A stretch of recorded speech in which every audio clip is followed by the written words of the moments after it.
এই যে দেখুন আমাদের বাড়ির বৃন্দাবন, এটা আমার মায়ের হাতের তৈরি ছোট্ট একটা বৃন্দাবন। এই দিনটা একটু একটু করে আসছে, একবারে আসে নাই যদিও, কিন্তু আমাদের হিন্দুদের জন্য এই বৃন্দাবনটা কতটা জরুরি এটা কিন্তু আমরা সকলেই জানি।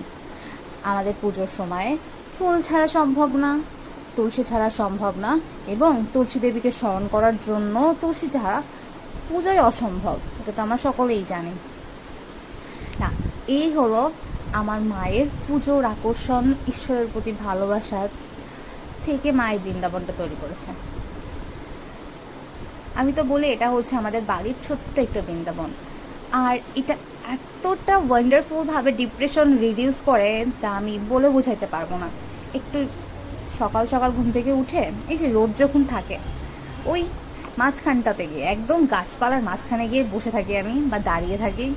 মনে হয় যে জীবন থেকে যত নেগেটিভিটি ছিল, যত খারাপ কিছু ছিল, সব ঈশ্বর নিয়ে নিয়েছে, আমাকে তার শান্তিটা প্রোভাইড করছে। আর এটা তো গেল বৃন্দাবনের কথা, পুরা বাড়ি জুড়ে শুধু ফুল গাছ আর তুলসী গাছ আমাদের বাড়িতে। এই যে দেখুন, এই শিউলি গাছটা